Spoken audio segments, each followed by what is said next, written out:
Greetings from Community Presbyterian Church. I am Reverend Cooper, and as promised, I am bringing you a Bible study on the book of Proverbs. Today, we will begin by laying some groundwork for the entire book to set things up nicely so we can examine chapters individually and in chunks as we proceed in the coming weeks.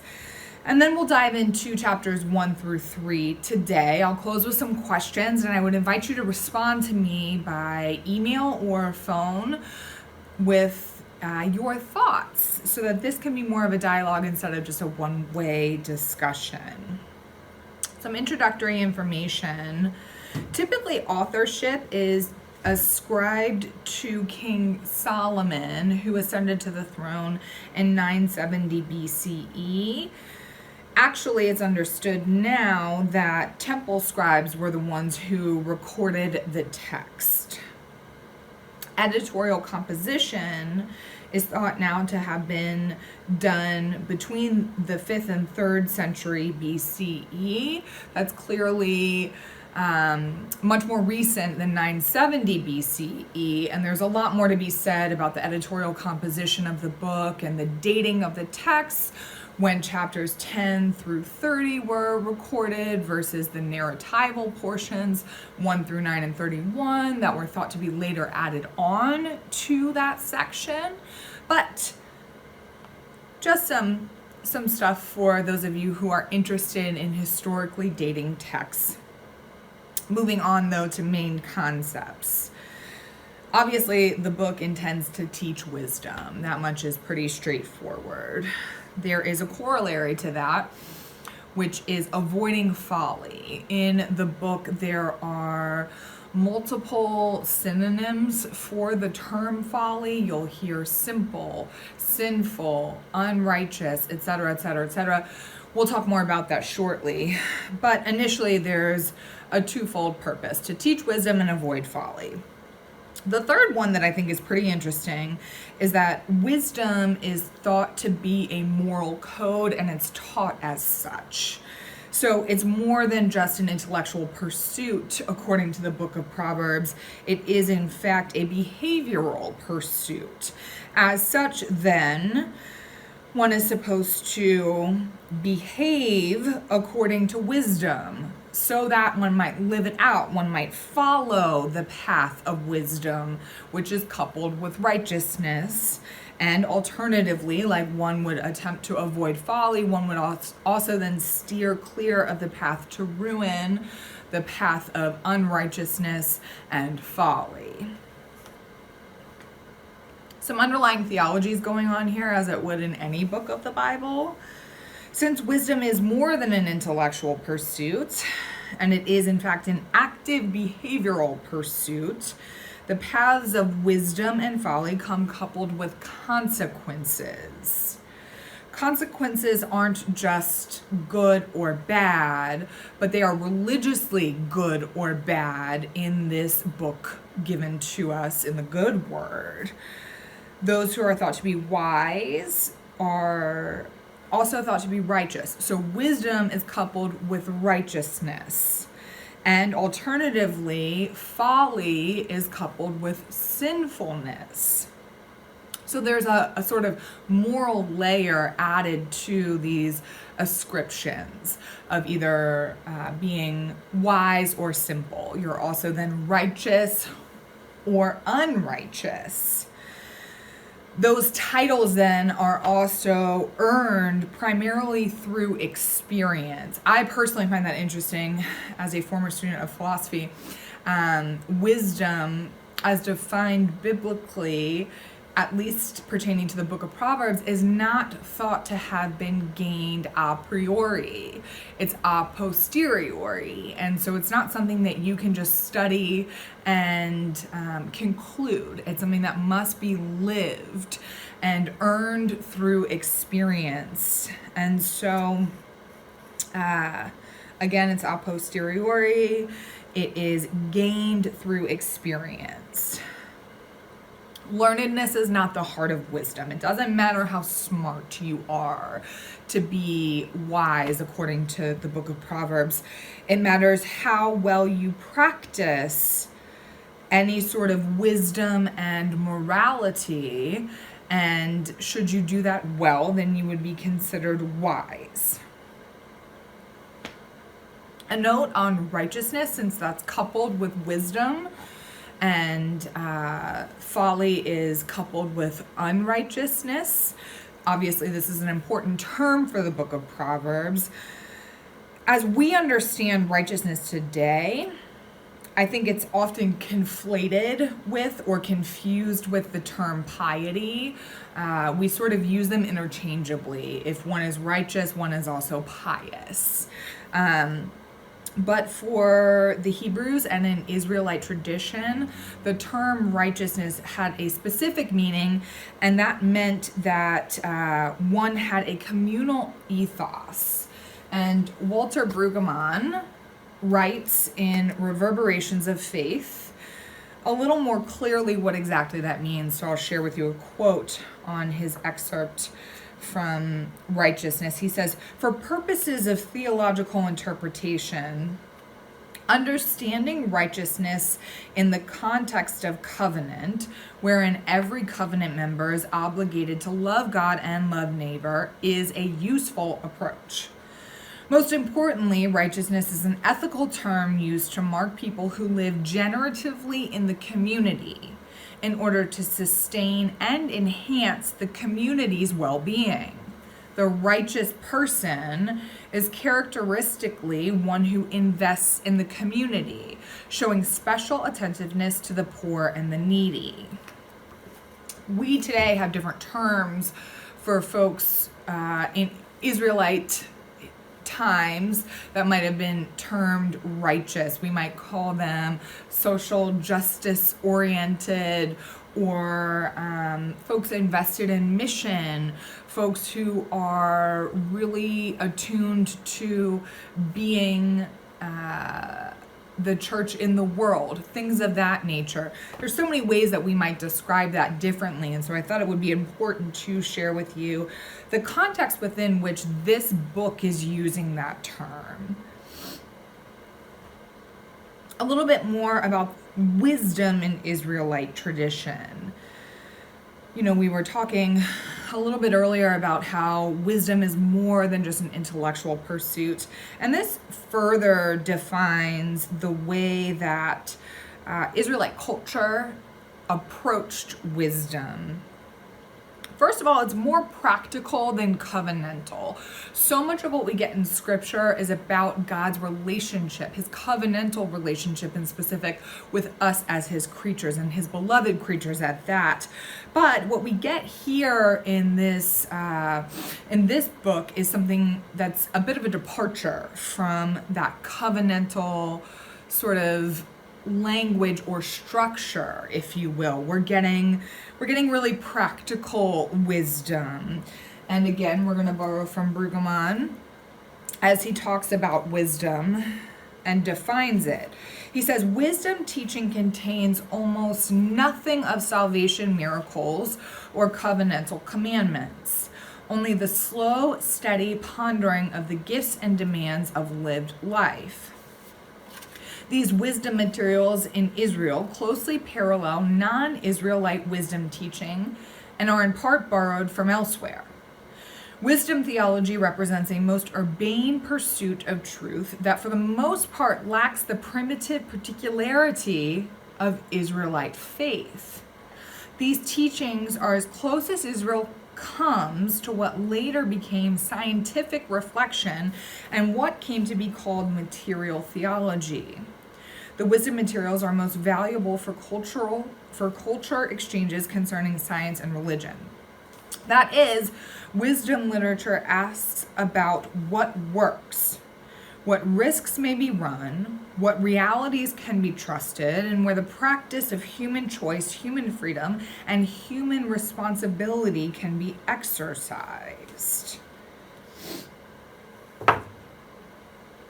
It's much more about practicality than it is about promises or God's work in history to reveal God's covenantal promise to us as realized in time.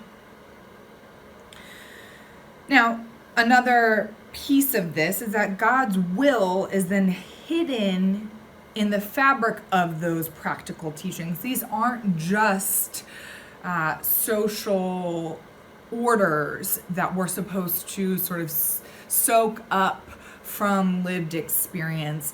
It's also very much understood that what we absorb is of God, and that as we absorb the goodness of creation, that we might then find God's will, goodwill, and live it out. And so a little more from Bergamot on that. He calls it prudence. That prudence, however, is not mere pragmatism, for even the most practical teaching is theologically based.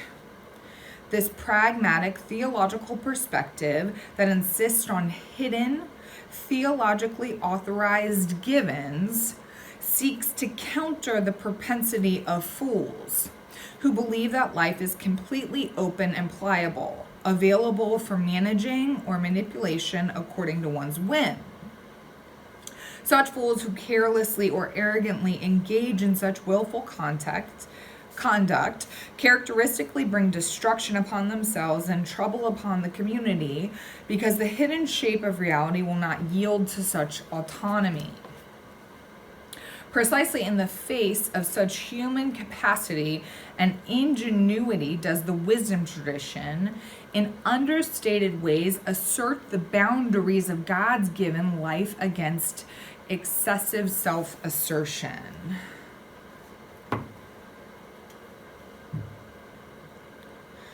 I.e., it's not desirable in the context of Proverbs to seek out your own will. That's not advisable. That's unwise. That would be foolish. It is advisable, however, and wise and righteous to seek out God's will. And that's sort of engineered into God's creation by these social norms that are woven into the fabric of society. This is, in fact, as we've already sort of touched on a little bit, but I will comment more specifically on this because I find it really interesting. This is distinct from Revelation. This body of knowledge from the book of Proverbs is transmitted through socialization. It's not given directly from God unto God's people. And although scripture is a form of revelation, and clearly since we get the book of Proverbs in scripture, it is then also in some sense a form of revelation, the authoritative source of wisdom is not given through a written record of God's direct actions in history. So basically, what you get with Moses at the burning bush is a theophany. It is God's revelation to Moses that he wants Moses to lead his people and do so without fear that he's acting according to his own will. That would be an instance, a very clear instance of God revealing something, sharing some, imparting some very direct knowledge to Moses. And we get something different. It's categorized completely differently in the book of Proverbs. It's not so much revealed as it is woven into the fabric of creation. And so although we get that attested to in scripture, it's not given in the same way. It's not learned in the same way. We have it witnessed to in scripture. So that makes it in some sense a form of revelation. But again, that's not really how we learn it. We learn it through experience. The direct action in history then that links this to God's self is the act of creation. When God created the world to contain the fabric of society so it would reflect God's goodness, that's the action that we can then sort of cite as the historical time and place, if you will, even though it's very hard to date creation, and that's a whole other set of issues unto itself. God's act of creation is where we would then sort of cite God's revelation or God's authority, sort of imbuing this book with its divine power. Wisdom is from God, but instead of being overtly revealed, it's to be sought out. So again, we're not getting the burning bush like Moses did. We have something that is woven into the fabric of our lives, and we're supposed to go find it. And it's almost like God has set us up for success. We just have to seek it out. So once found, once we successfully sought it out, life can be richly lived according to God's will. Final thoughts on wisdom. Gaining wisdom is a process.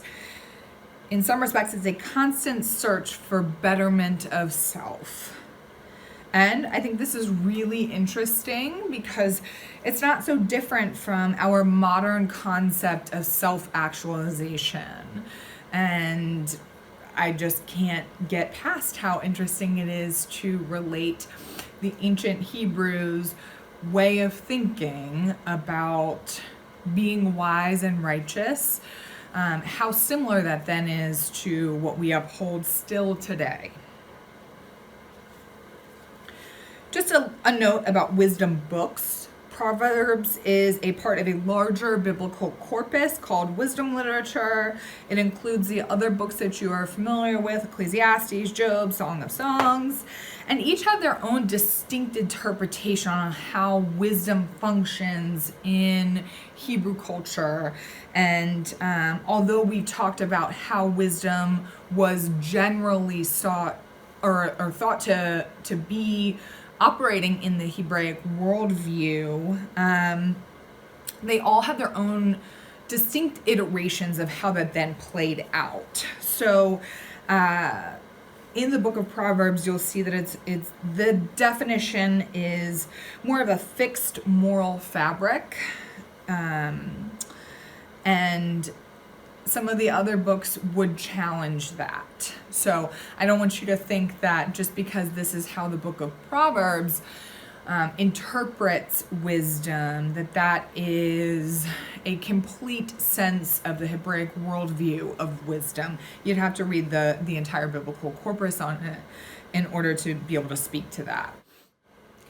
Now we're moving into a different sort of perspective, and that is looking at the brackets of the book, as biblical scholars call it. It's sort of like the introductory bookend, chapters 1 through 9, and then the final bookend, the ending portion, would be chapter 31. As I was talking about earlier, scholars sort of see the composition of the book to have been done in layers. Chapters 10 through 30 were the original sayings that were recorded, and then those were edited, and these narratival portions or bookends were added onto the book to give it maybe some more cohesion, but additionally definitely a narratival portion that makes it a little bit more accessible than just tons and tons and tons of sayings. And so dealing first with chapters 1 through 9, introduced in that narrative are two women. And so here we have Picasso's painting The Three Women, and we've zeroed in on two just to sort of play with the image of the two women that we'll talk about now, beginning first with woman wisdom. She is the central character of Proverbs. Who is she? There is robust scholarly debate on her identity. Some believe she is wisdom personified, a contrast to the strange woman, who we'll get to in a moment. But in that sense, she's simply a character created by the authors to function as a literary device, a didactic literary device used to embody wisdom and then teach persuasively about wisdom itself. And others believe she's imbued with divine authority as she played a role in creation. That first comes out in chapter 3, and there will be a lot more that we discuss about that when we get to chapter 8. Others consider her one and the same woman as all of the other characters that we see described as good women in those narratival portions of the book overall. So we'll see a wife come up, and she is considered to be a good wife.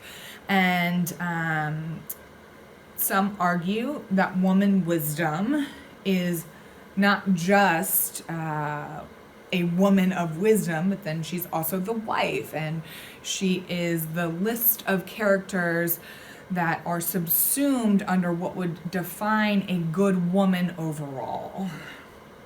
So in some sense, that sort of becomes a round characterization through all of these different characters to what's ultimately a flat characterization of just the good woman. She's just good, no matter if she's a wife or a teacher or anything of that nature. Her only characterization is that she's good. Others believe she's simply a teacher. The audience of chapters 1 through 9 are young men who are learning, and there's a lot of debate as to where that learning is taking place. Is it in the home? Is it sort of in the marketplace or in the greater Israelite society at large? Or was it in fact in a schoolhouse? And clearly then, if you're going with it having taken place in a schoolhouse, then woman wisdom would have been a teacher, and maybe the primary teacher at that. Some scholars even consider her to be a prophet or a prophetess. And so there's all kinds of ways to view her, and we will dig into that as we get into more chapters. The corollary of woman wisdom is the strange woman, and I'm asking, is this woman wisdom's foe? Something for you to think about as we dive into these characterizations and start to study them more deeply. Who is this other character? There are multiple ascriptions, descriptions of who she is throughout chapters 1 through 9. She's a strange foreigner, she's an adulteress, she's a prostitute, and so you could see her as sort of all of these things combined, being again sort of a round character, but then distilled down to the flat characterization of a bad woman personified in all these different iterations. So that would then be number 4, sort of skipping down to her being a character of temptation. And, she could just be a temptress and actually be an actual Israelite woman who acted as a temptress, or she could have been number 5, the personification of those types of women. She could have been all of those things, and she's just serving again as a literary device and foiling woman wisdom to be the bad woman who is a temptress, a prostitute, an adulteress, a stranger, all of these things. Unwise, full of folly, unrighteous, sinful. She's just the villain, if you will. Some, however, really push back on this view that these are separate female characters in the book, and they would suggest rather that these two women are one in the same. Instead of providing a flat characterization of a good woman and a flat characterization of a bad woman, what it does is it actually offers a robust round characterization of any single woman, that she is in fact both good and bad. But that is certainly another sort of conclusion that scholars come to in this debate. Moving now into the specific chapters 1 through 3. We'll start with chapter 1, and what I did for each of these was I framed them into blocks so that we could take each chapter and sort of digest it a little more simply. And so chapter 1, I bracketed first off into verses 1 through 19. And in those verses, what you're getting is a setting of the scene. You start to understand that there is a father talking to a son, so we've established the audience. We're not exactly sure where the scene is, like I commented on earlier. That's sort of up for debate as to where it is. If it's in a school, if it's in the home, if it's in the marketplace. And then what else you have going on is a setup of sort of where the book's going. It's setting the scene of righteousness versus wickedness, and that is the content of the parental instruction. Then in verses 20 through 33, you have woman wisdom introduced, and she is crying out into the street. And so this again is sort of where you're getting this this scene set in the marketplace. That's where some folks point to say that this was general Israelite teaching, not specific to the familial home or to schools, but it was meant to be taught far and wide. Anyway, woman wisdom is introduced here, and she's laying some groundwork for sure about what her business is, and she is letting you know that folly is certainly not the way to go. And so she's teaching that in one respect. You could then see her as the teacher, one characterization. Alternatively, she could be seen as a prophetess, in the sense that she's heralding this good news about how to find God's goodness and God's will unto God's people.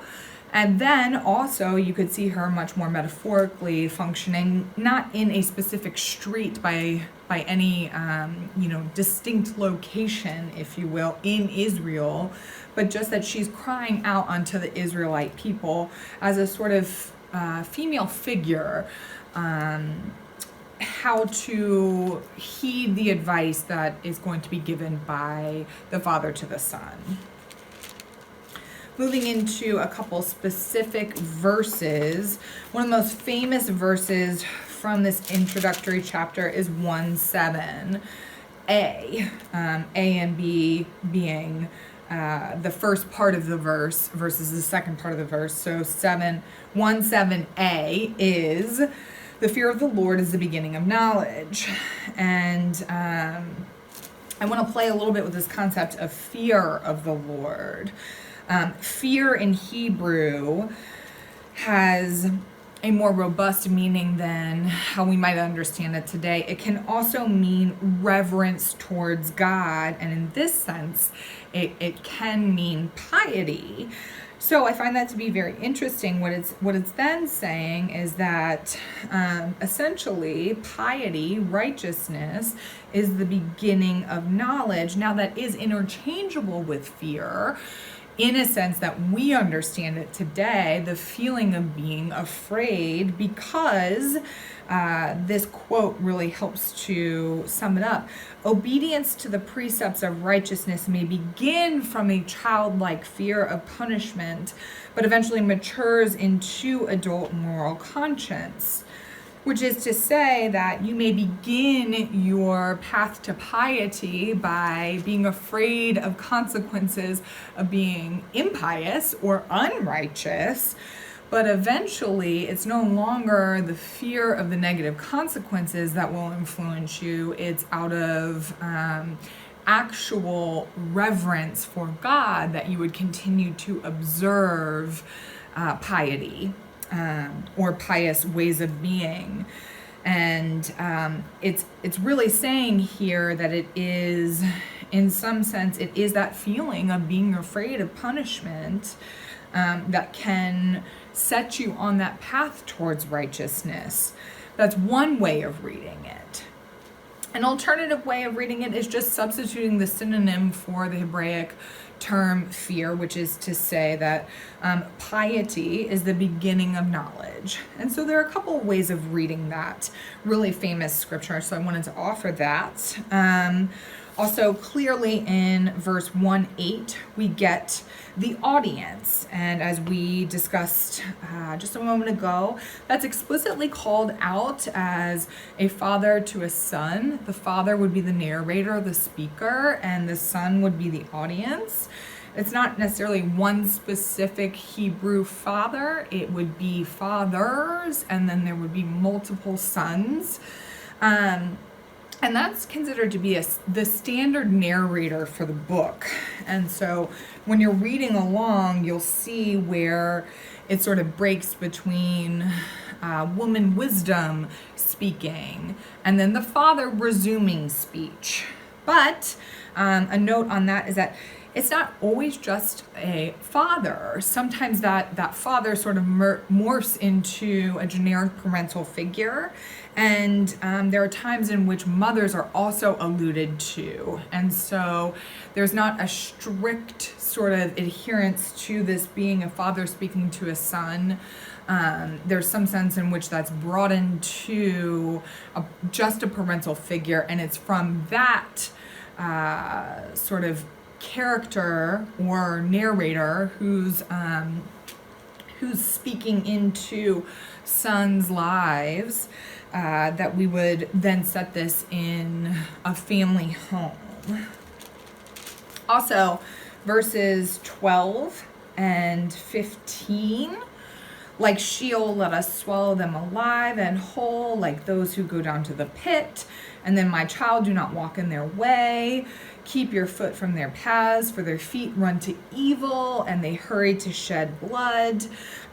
We get this very clear introduction, as we'd already discussed, that folly is coupled with unrighteousness and sinfulness.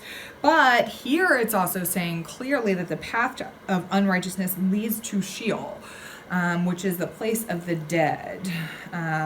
And they hurry to shed blood. I mean, this is a little more ominous than just unrighteousness or folly. It's saying that this is kind of going straight to hell. But a note on mentorship. This is clearly a way in which the book is framed.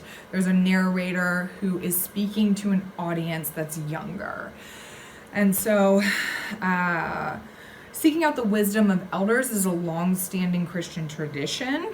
And the specific model that they're pointing out in verse 1:8 is father to son. And, that's certainly based on a nuclear family unit in a patriarchal society. And even though the book of Proverbs pulls on other versions where it's a mother speaking or a parental figure speaking, it's still subsumed under a very limited understanding of what a nuclear family unit is. And given that we're leaps and bounds past the family model, that specific family model as the standard now for families, I would say that it's opened up who a mentor could be, who could be the parental figure. It's not clearly just a parent. And so then I would ask you, who has been an instrumental mentor in your spiritual development? And specifically, has there been a woman wisdom who's called out to you personally in a parental way? Some thoughts to ponder as you reflect on chapter 1. As we move to chapter 2, again, bracketing off the chapter, verses 1 through 15, what's happening there is that the parental figure is resuming narration to the son. It went parent to son, and then woman wisdom speaks up. In chapter 1, now the dad's taking the mic back. And then in verses 16 through 22, the strange woman is introduced. So that sort of opposite character, possibly the foe of woman wisdom, she's introduced in the second half of chapter 2. Few notes on the term strange in Hebrew. That can also be used to describe a foreigner or a non-native Israelite, and therefore when the authors use the term strange woman, which they're also using as an interchangeable term for loose woman,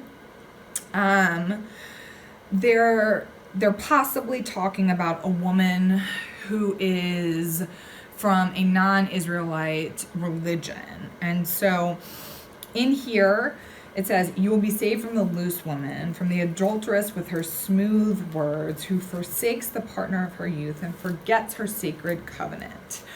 So in some sense, she is an adulteress. In some sense, she is representing a temptress who would invite an Israelite and a participant in Israelite tradition and religion to religious adultery, to participate in religion outside of the Hebrew covenant.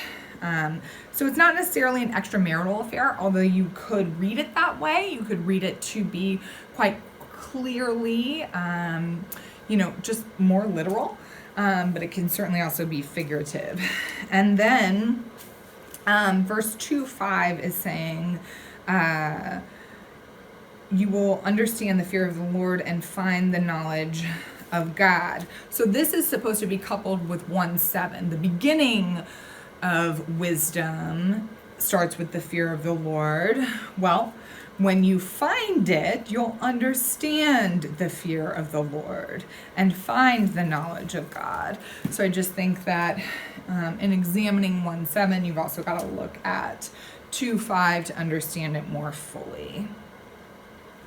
I think it's really interesting to look at what women might be hearing. Clearly, there's an audience for men, and young men at that, as they are the target audience of the book. But women are playing roles in the text, while men are presumed to narrate and serve as the audience. So what are women hearing about themselves, and what are they supposed to hear about themselves? Men are offered choice in the book between two women, but what choice are women offered? Seems to me like they're sort of trapped between the preconceived notions of who they might be able to be, either as wholly good or wholly bad, as woman wisdom or as the adulteress, strange, loose, foreign woman. And, I think that leaves a lot to be desired, because women are not that easily defined. And, what is this book then doing for instructing young women? And how might a young woman in Israelite culture have been taught by this kind of instruction? Just a question I've got, not necessarily an answer. Let's move to chapter 3. Again, bracketing the chapter, verses 1 through 12. You get the very clear implication that wisdom is supposed to be a lifelong lesson. It's not just something you learn and then you kind of put it into a test and you get to ace it and leave it behind. It's something that's supposed to teach your heart and to form you into a better being your whole life long. And then something that really caught my attention, I found to be very interesting, are verses 11 and 12. "My child, do not despise the Lord's discipline or be weary of his reproof, for the Lord reproves the one he loves, as a father the son in whom he delights." I would just ask the question of you, does this mean that God tests us because he loves us? Something to also ponder. And then the next bracket for chapter 3 would be verses 13 through 18, where wisdom really is more robustly characterized. She's becoming Jules. It's most clearly identified as a female. It's she. There is the female pronoun there. And then verses 19 and 20, we get wisdom's part in creation. And there's so much to say about this, but this is just an introductory piece of that portion of the book. And then verses 27 through 31, and the rest of it, we're just getting more commentary on how to be wise.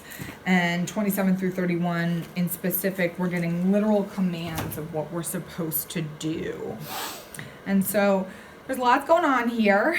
I want to zero in on 3:19 through 20 and say that this is where the Lord by wisdom formed the earth. And this is where scholars start to suggest that wisdom is more than just a character in the book of Proverbs. She's actually imbued with some divine authority, potentially as the co-creator of the world as we know it. And that starts to beg the question of who is she on a larger scale than just as presented as a teacher or a wife or anything of that nature. And we'll find out a lot more about that as we dive into chapter 8 later on in the study.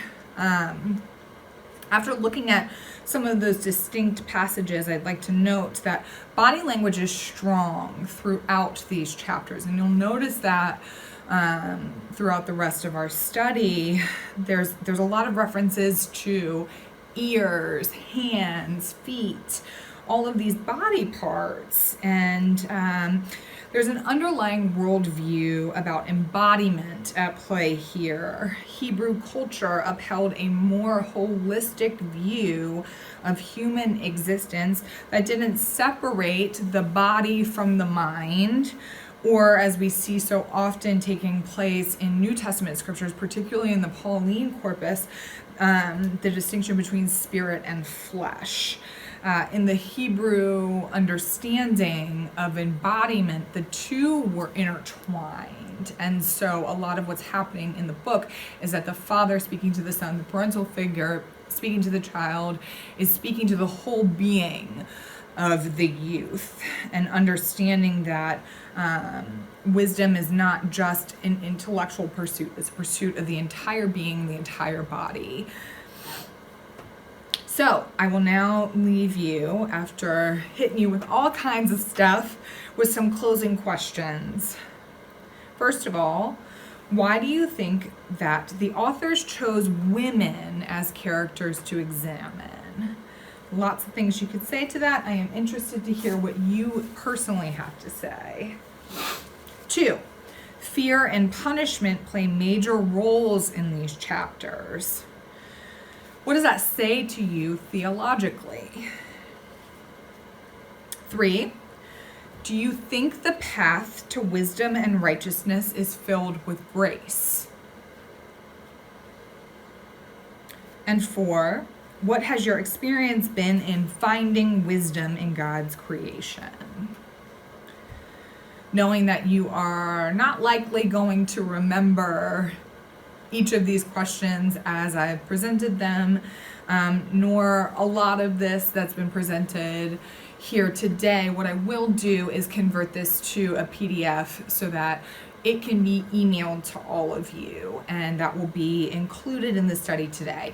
So you can reference both the video that I've created for you this morning, and then you can also have an attachment of these actual slides to refer to as you're working through it. And again, I'd love this to be a dialogue. If you want to be in touch with me about questions, concerns, comments, anything of the like, I invite all of that. And I will close by saying peace be with you as you continue studying Proverbs. Our next installment will be chapters 4 through 6.